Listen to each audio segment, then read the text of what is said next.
Oke, kita lanjut ya. Jadi kalau Anda berminat beli bohlam ini, Anda bisa order cek di link di deskripsi di bawah nanti ya. Anda bisa order di Bukalapak, di Tokopedia, di Shopee. Anda mau COD, silakan di aplikasi marketplace tersebut. Anda mau harga lebih murah, Anda silakan WhatsApp saya di 0898 269 3838. Anda tinggal transfer ke BCA, kita kirim menggunakan JNT. Oke. Ini diorder untuk mobil Toyota Agya atau Alya. Ya, mobil kecil LCGC yang menggunakan H4. Kalau versi TRD menggunakan proyektor. Nah, bohlam ini adalah bohlam yang paling terang di kelas 3 warna. Kenapa kita sebut 3 warna? Karena bisa berubah warna. Ya. Kenapa Anda butuh bohlam yang bisa berubah warna? Karena ini bohlam untuk segala cuaca. Bisa warna putih, bisa warna putih kuning, bisa warna kuning. Ya, itu untuk lampu dekatnya. Untuk lampu jauhnya adalah tetap warna putih. Di mode lampu dekat apapun, lampu jauh tetap warna putih. Ya, seperti itu. Lampu dekat yang bisa berubah warna, lampu jauh tetap warna putih. Nah, kapan Anda pakai warna putihnya? Pada saat jalanan kondisi kering. Kapan Anda nyalakan putih kuningnya? Jika Anda butuh penerangan ekstra, contohnya di jalanan basah, Anda nyalakan putih kuningnya. Kapan Anda nyalakan kuningnya? Jika kondisi sedang hujan atau ada kabut. Ya, jadi 3 warna ini ada tujuannya. Putih, putih kuning, kuning. Putihnya itu adalah 6000 Kelvin, putih kuningnya adalah 4300 Kelvin, kuningnya adalah 6000 Kelvin. Jadi bohlam ini bohlam segala cuaca, segala musim. Ya, dan bohlam ini paling terang di kelas 3 warna. Ya, paling terang di kelas 3 warna. Selain paling terang, syarat kedua bohlam bagus adalah harus stabil. Ya, harus stabil, tidak boleh ngedrop gitu ya. Banyak bohlam di pasaran ngedrop. Nah, kita akan uji cobakan ya bohlam halogen Osram Nightbreaker ya. Osram Nightbreaker berapa terangnya? Ya, kita akan ujikan. Ini adalah bohlam Osram Nightbreaker. Tapi ini putus kayaknya. Oh, putus. Putus. Ya, putus. Ini saya dapat dari customer. Putus, dia ganti. Dia juga bilang tidak begitu terang, nggak terang sama aja, tapi kita akan coba ujikan. Oke ya. Di sini aja deh kita membandingkan bohlam 55 watt deh, karena di depan sini ada. Kita akan ukur menggunakan alat yang namanya light meter. Ya. Dengan satuan foot candle, ya. Anda bisa lihat di depan kita akan menyalakan bohlam halogen 55 watt nih, yang biasanya bawaan mobil. Nah, kita ukur hasilnya adalah 1100 lux, ya. Atau kalau kita ganti satuannya ke foot candle adalah dia 110 foot candle ya. 100 sekian foot candle atau 1100 sekian lux. Nah, bohlam ini kita nyalakan, sekalian kita tes yang satunya lagi ya. Ini tadi kan kita sudah tes. Nah, sekalian kita nyalakan, kita akan ukur luxnya berapa. Ya. Kita buktikan dia punya foot candle-nya. Foot candle-nya adalah 350. Jadi bohlam ini tadi sekitar 110. Jadi bohlam ini artinya 3,5 kali lebih terang ya dibandingkan halogen 55. Nah, kita akan mengukur dia punya lux-nya. Nah, ini lux satuannya.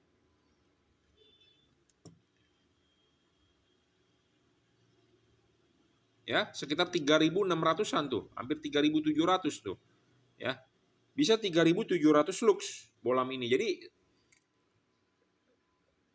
kalau halogen berapa luxnya? Tadi 1.100-an ya. Nah, 1.100-an. Jadi ya bohlam ini 3,6-3,7 kali lebih terang ya daripada halogen standar 55 bawaan mobil Anda. Ya. Jadi itu cara membuktikannya. Jadi bohlam ini berapa kali lebih terangnya daripada halogen standar ya tinggal Anda bandingkan saja. Masih ada yang bertanya kepada saya, Pak, lumennya bolam ini berapa? Jujur terus terang saya tidak bisa mengukur lumennya. Jadi saya tidak berani ngomong.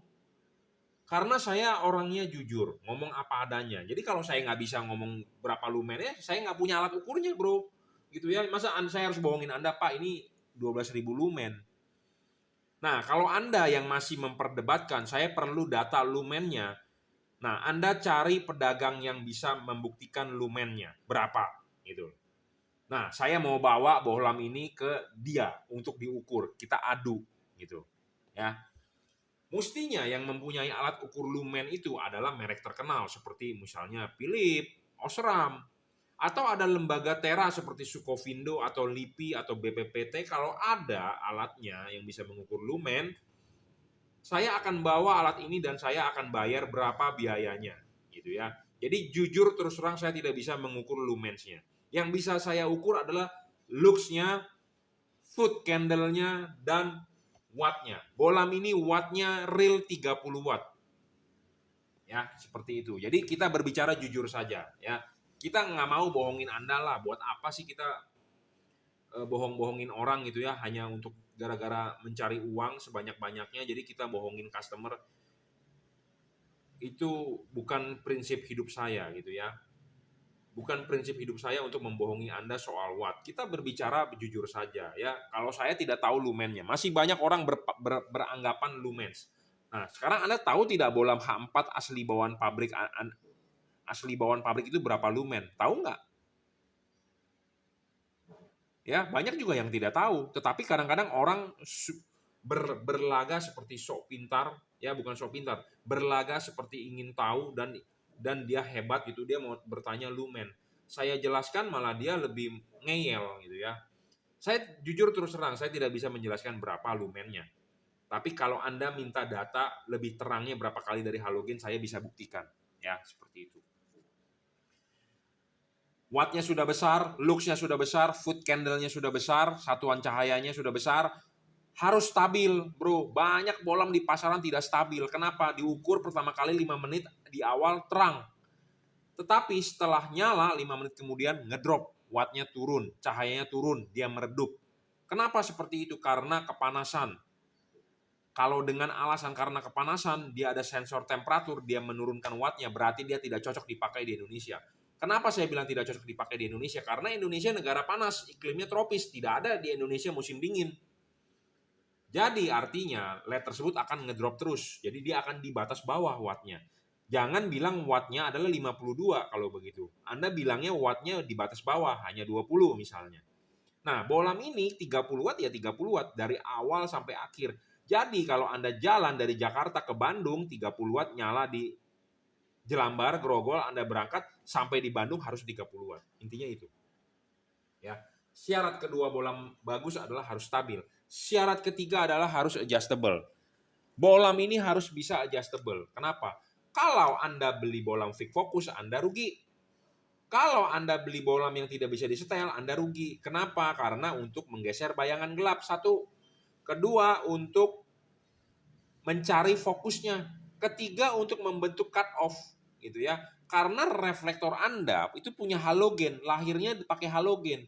Anda konversi ke LED. Kita ganti ke LED itu namanya konversi. Kita konversi ke LED, tentu LED-nya harus bisa menyerupai anatominya halogen. Harus bisa memposisikan dia sebagai halogen. Sama seperti Anda. Anda punya rumah sebagai tuan rumah. Ada tamu datang. Tentu tamunya harus bisa menyesuaikan kondisi di tuan rumahnya gitu ya. Misalnya rumahnya harus lepas sendal di depan ya. Kita harus lepas dong. Jangan pakai sendal di dalam. Ya, jadi intinya ngikutinlah tuan rumah.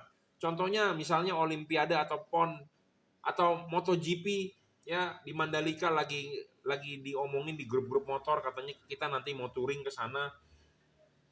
Nah, dari seluruh negara orang-orang datang ke Mandalika, ke Bali ya. Mandalika itu di NTT kalau nggak salah ya, di Nusa Tenggara Timur, Bali kalau nggak salah, daerah-daerah sana lah, Indonesia Timur.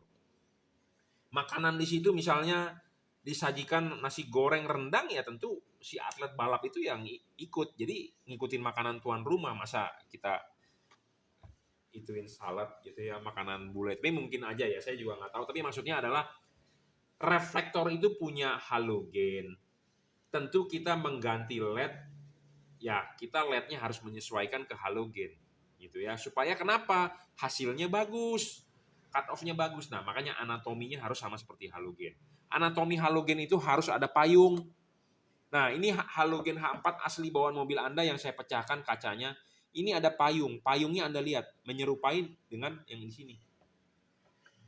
Banyak LED di pasaran, payungnya itu merupakan daging lebih dari bagian CNC ini. Kalau merupakan bagian lebih, itu payungnya tidak bisa dikalibrasi, tidak bisa disetting. Kalau ini bisa dilepas. Dan payungnya menyerupai halogen. Ya, anatominya. Supaya kenapa hasilnya maksimal seperti itu. Ya. Dan jangan lupa Anda beli lampu di saya, kirimkan foto depan mobilnya, kirimkan tipe mobilnya ya. Untuk apa? Untuk saya kalibrasi. Anda sudah bayar, keluar uang, tentu kita akan berusaha semaksimal mungkin ya supaya hasilnya bagus. Intinya seperti itu. Gratis kok kita kalibrasi ya, kita setting. Nah, syarat selanjutnya bolam bagus adalah tidak boleh storing. Bolam ini tidak storing ya, tidak mengganggu radio mobil Anda, apalagi ini mobil LCGC, mobil kecil. Pemasangan tinggal PNP saja. Ini ada kabel yang sudah dirajut oleh nilon, driverless, drivernya di dalam. Ada orang atau ada pembeli atau ada pedagang yang masih memperdebatkan LED yang tidak memakai driver cepat rusak.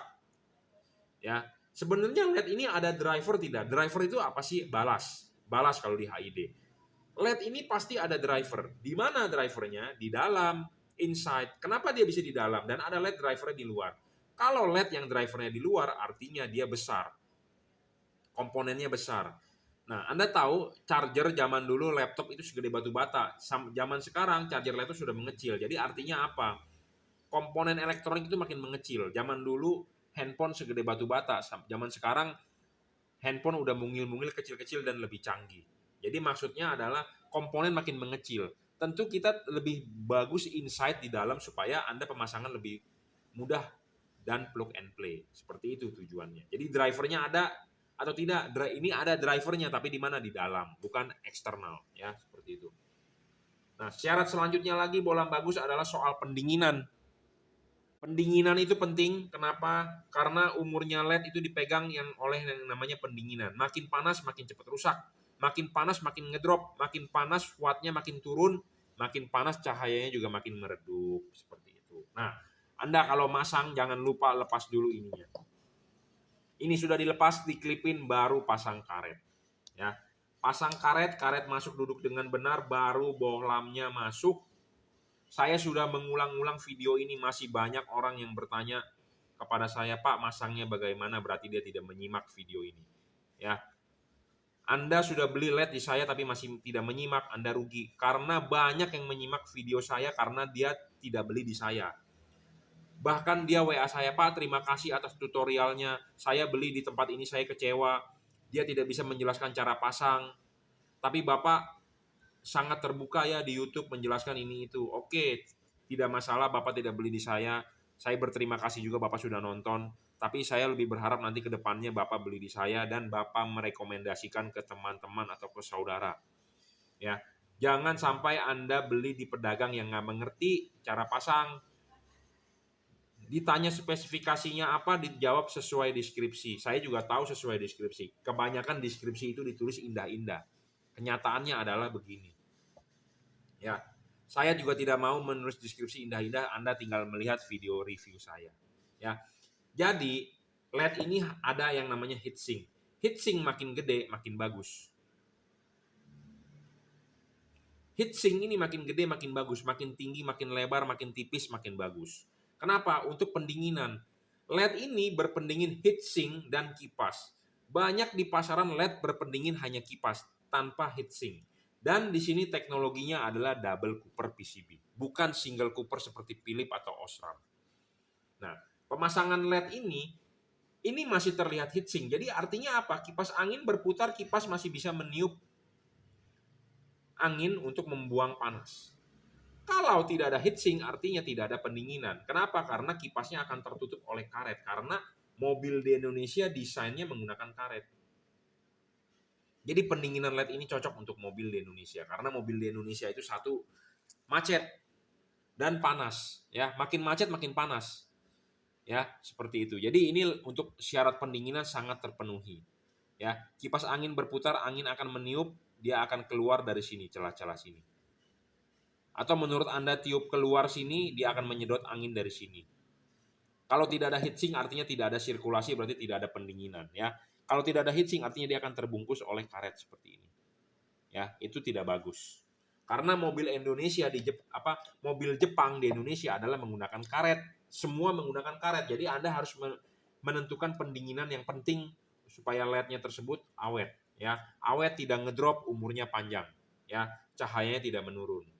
Ya, oke, jangan lupa ya, Anda mau beli LED ini Anda bisa cek di deskripsi Tokopedia, Bukalapak, Shopee, silakan. Anda mau transfer saya BCA langsung juga boleh.